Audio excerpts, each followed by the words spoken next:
countrymen and my fellow Americans. La Repubblica Americana is on air from Philadelphia, broadcasting worldwide from the cradle of American democracy. Here's Robert Petrone and MIke DiPilla. Salve, I'm Rob Petrone. And I'm MIke DiPilla. And this is La Repubblica Americana, where we explore how the Western world modeled the Roman Republic and how Italian culture influenced our Western heritage. Mike, the Queen is dead.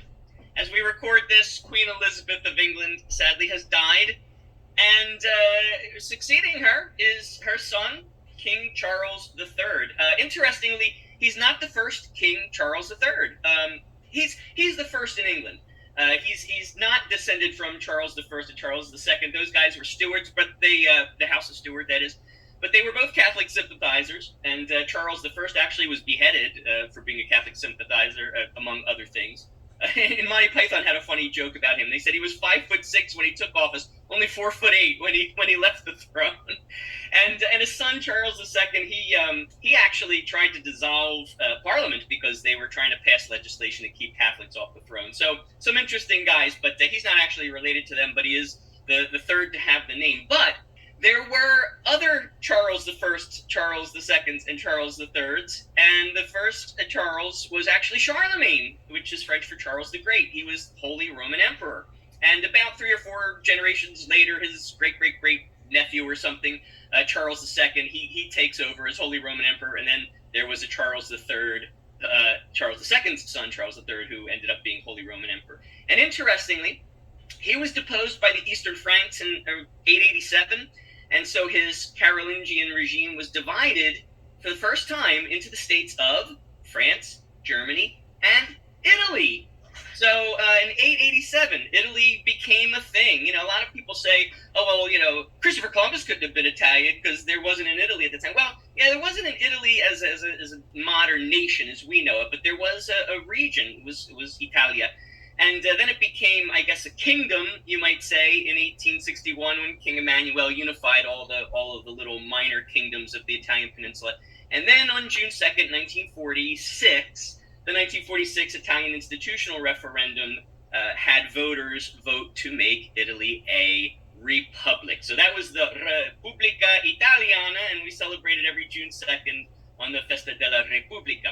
But this is the Repubblica Americana, and we're going to talk about what we usually talk about. So the reason we are bringing up the Queen and King Charles III is because England is changing the look of its bills, the look of its money. They're getting rid of Elizabeth's face, and they're putting King Charles III's face on his bills. But they weren't the first to do this. I don't know that we could say the Romans were the first to do it, can we, Mike? But the Romans at least practiced that tradition, right? Tell us about that. Yeah, so we know, of course, that the Romans, give to Caesar what is due Caesar. And Caesar, of course, had his head face on the coins. And Caesar was also considered the sun god, so there was an image of the sun. But when Caesar is killed and we come to the end of the Repubblica, of the Romans, who takes over is Mark Antony. And of course, Mark Antony becomes immortalized with 2 daggers and the image of the slave cap on a coin. And this is the coin that was minted when he becomes emperor. And following him, of course, Octavius Caesar, who was actually referred to as the Son of God, interestingly, he again goes on the coin. And then thereafter, all the other 12 great Caesars, the 12 Caesars of Rome, their heads were put on the coins of Rome. Yeah, now Octavius, or he's also known as Augustus, he wasn't actually Julius Caesar's son, though, right? No, he was actually his nephew. Yeah, so he was his sister's grandson. So it's kind of an interesting thing. But his father had died, and so Caesar had adopted him. That's interesting. And yet they called him the Son of God. Well, I guess because Caesar had adopted him. But it's interesting that another Son of God comes around about this time, right? Exactly at this moment in history. Yeah, it's really quite amazing. So, right. So, of course, we're talking about Jesus Christ, who was interestingly born during this period where Rome was at its height of power, and it extended. If we draw a map, of course, La Repubblica with Rome in the center, we went from England in the north all the way down to the far end of the Mediterranean where Israel was, and then further north in Iran, and then all the way south to the northern tips of Africa. So a lot of area they covered, and to the point where the Mediterranean was called Mar Nostrum, our sea. Yeah, that's true. That's true. And Brutus, he had a coin too, didn't he? Yes, Brutus also had a coin. I'm sorry. Yeah, of course, he also had a coin. So yeah, well, everybody was immortalized on a coin. And what do we find on Brutus's coin? You remember. The Ides of March, right? Does that ring a bell? Oh, right, Ides of March. Yes, sorry. So what do we find on Brutus's coin? On Brutus's coin, of course, it's the great event, Ides of Mars, which was the Ides of March, the day that they actually killed Caesar. So they were very proud of this event. Yeah, that's amazing. So yeah, and that's Latin, right? Ide Mar, I guess, is Latin for the Ides of March. So that was like the beginning of the spring season, the Ides of March. By the 15th of March in southern Italy, it starts to get very warm if you go to the coast there, from Rome south to Malfi, all that whole area. It's beautiful. They consider that the beginning of the season. Interesting. So speaking of Latin, let's talk about Ben Franklin going to Latin school. What can you tell us about this? Let's talk about Ben Franklin from beginning to end. How does he play into La Repubblica Americana? So Ben Franklin is interesting. Like many of the founding fathers, Ben Franklin attended Latin school as a child in Boston before he came to us in Philadelphia. And of course, he learned all about the Romans, because they were the ones that spoke Latin. And he studied famous historians such as Plutarch and Livy, who wrote about the lives of famous Romans. But also he read the poetry of Virgil in his Aeneid, and he also read the Ode by Horatius, and we'll get back to that in a minute. But in 1739, he was living in Philadelphia, and he decides he's going to start selling books right on Market Street. So, to give you an idea of how Roman we were here in the capital, he started selling books like Virgil, Ovid's Tristia, Virgil's Accidente, Juvenal by Horatio, Caesar's Commentaries, interestingly, and of course the good old Latin dictionary for those who needed it. It's kind of interesting. Of course. And he had Latin school books for beginners. And at this time, of course, the wealthy Philadelphians would leave Philadelphia and they would embark on what was called the Grand Tour.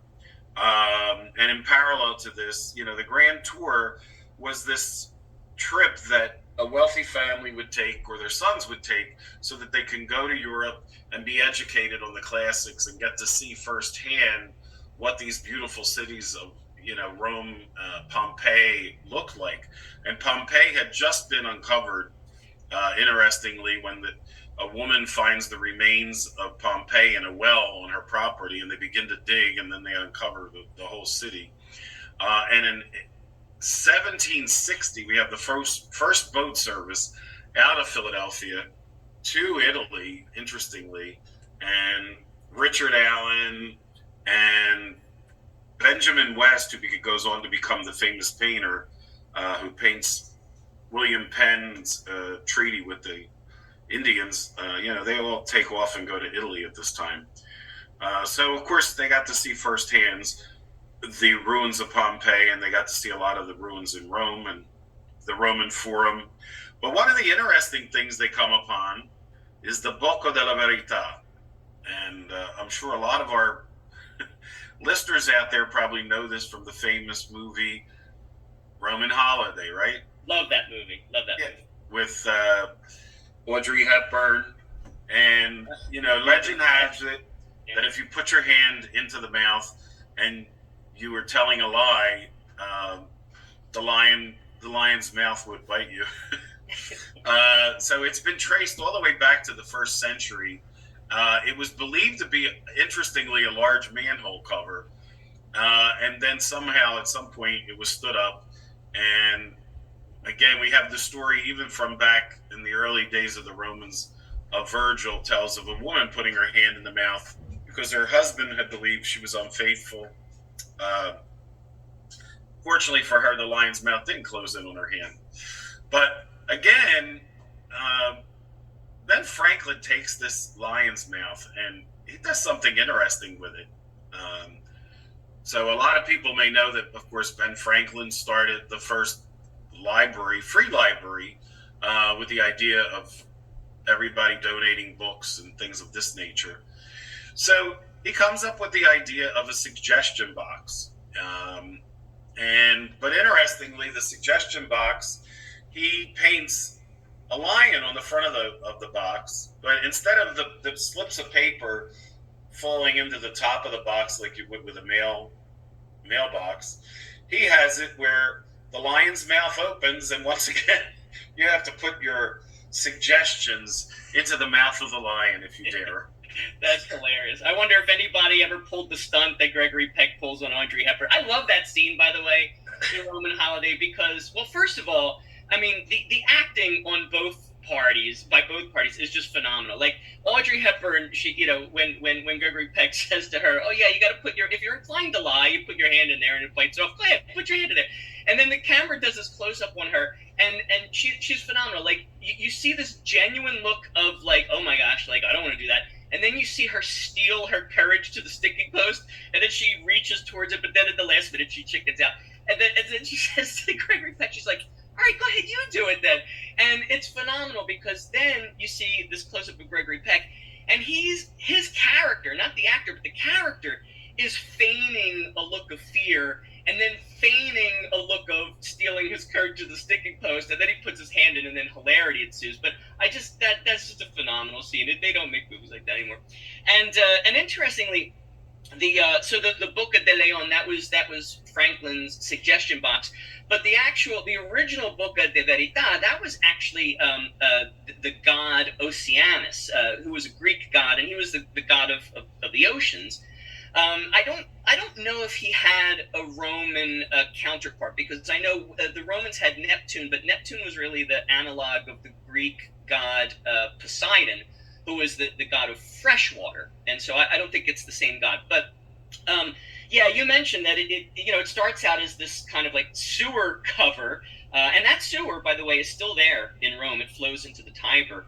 That's the prevailing theory, anyway, that it was a sewer cover for that sewer. But then it first shows up in historical records in 1450. It's leaning against the side of a church, and that church I'll get to in a moment. But this makes a really good point that like the Catholic Church, really, they were the record keepers of the lore of the ancient world. Had it not been really for the Catholic Church, we would have lost a lot of the knowledge of the ancients. But in the 17th century, it ends up being mounted on the outer wall of that church, and that church is the Basilica of Santa Maria in Cosmedin. And Cosmedin is it's from the Greek word kosmedion. It means like ornamental or decorative. And that's where we see it in Roman Holiday, when Gregory Peck terrifies Audrey Hepburn. By the way, Mike, I understand that whole scene where he puts his hand in, what happens next, I won't spoil it for any listeners who haven't seen it yet. That was all unscripted because they wanted to capture Audrey Hepburn's genuine reaction when he puts his hand in, and I just think that's fantastic. Yeah, that was great. Yeah, that was great. All right, so and you also, I just wanted to mention another thing that's still there, in addition to the sewer that empties into the Tiber.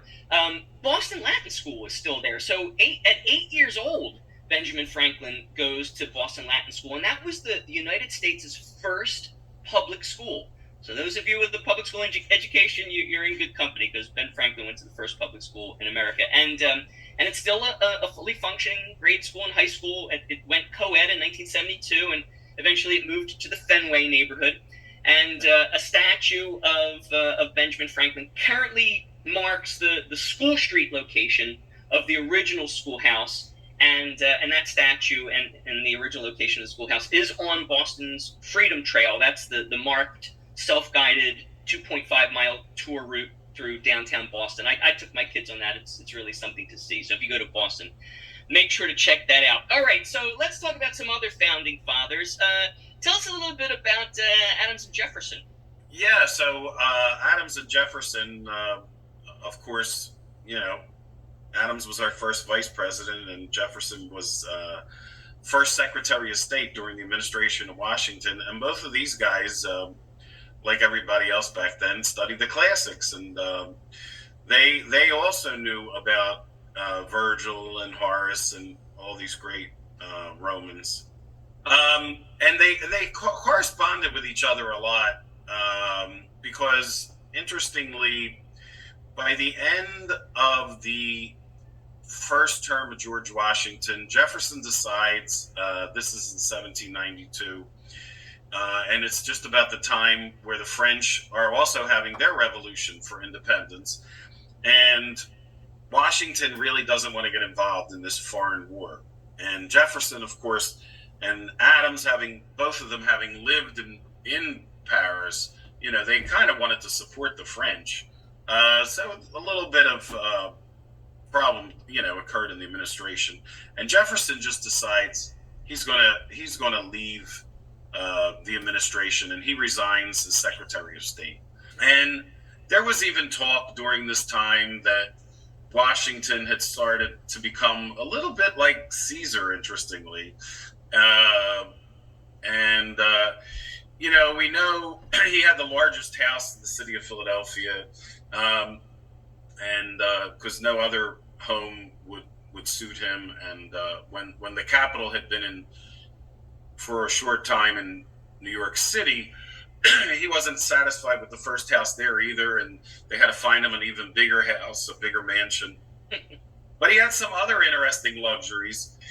He had a carriage, interestingly, and his carriage was pulled by 4 white horses, just like the Romans would have done, and it was very elaborate. And and some listeners maybe remember the story of, in Cinderella, they say, "And four white mice will never be 4 white horses," right? So, sing it, Mike. Sing it. So yeah, this concept of the 4 white horses goes all the way back to the Romans. And also George had postilions, and his beautiful cream-colored carriage was even adorned with beautiful artwork of the Italian artist Cipriani, and he had these 4 angels of the various seasons. So there was a lot going on in the capital in Philadelphia here. Let me interrupt you right there, because you mentioned Cipriani. And so Mike is referring to Giuseppe Cipriani, who was actually born Giovanni Battista Cipriani. And this guy is a Florentine painter and engraver of the 1700s who was living in England.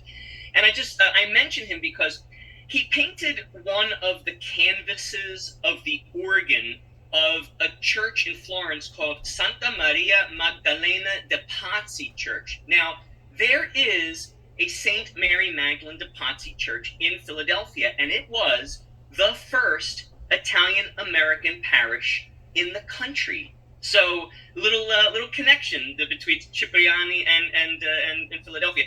And recently, St. Mary Magdalene de Pazzi Church got a new priest joining in. They got a new pastor and then a new young priest to help the pastor out. And at last Sunday's homily, the new young priest, Father Gabriel, he says to the congregation, "Listen, I understand. I'm on holy ground here."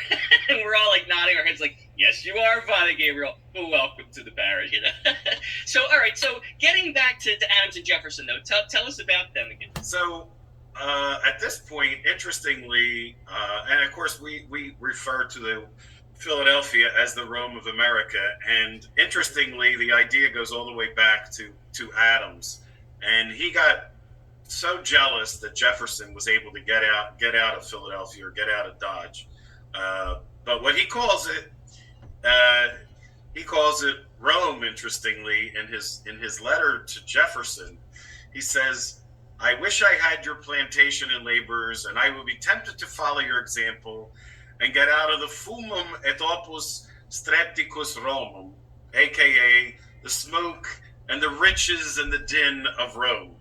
But he was in Philadelphia. There you go. So you're not the first one to posit that Philadelphia is the Rome of America. There you have it, right in John Adams' words. We are the Rome of America. All right, so Mike, listen. Besides Breakfast at Tiffany's, because that's in a league of its own, qual è il tuo film preferito di Audrey Hepburn? Oh, certamente, it's Roman Holiday. Now that's Italian. And thank you for tuning in, folks. So be sure to visit MIke DiPilla and me, Rob Petrone, next time on Radio Voice Italia at La Repubblica Americana. Whiskey, soul, and rock and roll. Whiskey, soul, and rock and roll. Whiskey, soul, and rock and roll.